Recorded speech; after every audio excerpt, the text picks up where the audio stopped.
హక్కు. మాకు ఇలా దుఃఖం వస్తూ ఉందని చెప్పి మాట్లాడుతున్నారు. రైతేడ్చిన రాజ్యం బాగుపడదు బాబు, గుర్తుపెట్టుకో. రైతేడ్చిన రాజ్యం బాగుపడదు.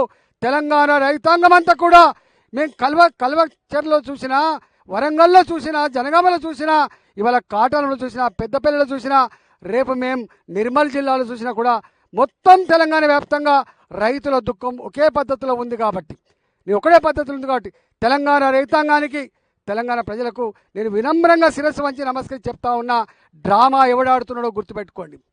డ్రామా ఎవడాడుతున్నాడో గుర్తుపెట్టుకోండి. ఇలా వాళ్ళేం మాట్లాడుతున్నారు, మేమేం మాట్లాడుతున్నాం, రైతులు పడుతున్న బాధ ఏందో ఒకసారి ఆలోచన చేయండి. నిజమైన న్యాయ నిర్ణేతలు మీరనే విశ్వాసం ఉన్న వాళ్ళం మేము. ఇది ఎక్కడ పోదు. ఆనాడు ఆ ప్రభుత్వాన్ని మట్ట కనిపించడానికి ఎక్కువ రోజులు పట్టలే. ఈ ప్రభుత్వానికి కూడా శాసించలేం కావచ్చు కాక, శపించలేం కావచ్చు కాక, కానీ ఓటు వేసి బొంద పెట్టగలిగే శక్తి మా రైతులకు ఉందనే విషయం మర్చిపోద్దని చెప్పి ఈ ప్రభుత్వాన్ని హెచ్చరిస్తూ, ఇవాళ తక్షణమే బ్రోకర్ల పద్ధతి బంద్ పెట్టు. ఇవాళ రైతులందరూ కూడా బస్తాలు ఇవ్వు. ఇవాళ మీరు అంటున్నారు కేంద్ర ప్రభుత్వం అని చెప్పి.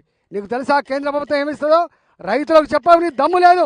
ఇవాళ బస్తాలు ఇచ్చేది కేంద్ర ప్రభుత్వం, బస్తాల పైసలు ఇచ్చేది కేంద్ర ప్రభుత్వం, సుతులకి డబ్బులు ఇచ్చేది కేంద్ర ప్రభుత్వం, దబ్బడానికి పైసలు ఇచ్చేది కేంద్ర ప్రభుత్వం, కాంట పెడితే పైసలు ఇచ్చేది కేంద్ర ప్రభుత్వం, ఇవాళ హమాలీలకు పైసలు ఇచ్చేది కేంద్ర ప్రభుత్వం, ఇక్కడ నుంచి మిల్లుకు పంపిస్తే ట్రాన్స్పోర్ట్ ఛార్జ్ ఇచ్చేది కేంద్ర ప్రభుత్వం, మిల్లింగ్ ఛార్జెస్ ఇచ్చేది కేంద్ర ప్రభుత్వం, ఆ బియ్యం తీసుకుపోయి ఇలా గోడౌన్లు వేస్తే పైసలు ఇచ్చేది కేంద్ర ప్రభుత్వం, ఆ బియ్యాన్ని రూపాయికే పేద ప్రజానికానికి అందించేది కేంద్ర ప్రభుత్వం విషయం మర్చిపోకు బాబు. ఇవాళ మాట్లాడుతున్నావు డ్రామా మీద మాదా. నువ్వు అడిగినావు ఎప్పుడైనా? కేంద్ర ప్రభుత్వాన్ని అడిగే 4,000 రూపాయలు గుర్తిస్తా అని చెప్పినవా? కేంద్ర ప్రభుత్వాన్ని అడిగే మహిళలకు 2,500 రూపాయలు ఇస్తానని చెప్పినవా? కేంద్ర ప్రభుత్వాన్ని అడిగే రైతు పాలసీ డిక్లేర్ చేసినవా? కేంద్ర ప్రభుత్వాన్ని అడిగేను విద్యార్థి పాలసీ డిక్లేర్ చేసినవా? కేంద్ర ప్రభుత్వాన్ని అడిగే నువ్వు మహిళా పాలసీ డిక్లేర్ చేసినవా? కేంద్ర ప్రభుత్వాన్ని అడిగాను యువ పాలసీని డిక్లేర్ చేసినవా? ఆరు రకాల ఇలా గ్యారంటీలు ఇచ్చి 66 హామీలు ఇచ్చి 400 రకాల పనులు ఇచ్చి ఇవాళ మోసం చేస్తున్న ప్రభుత్వం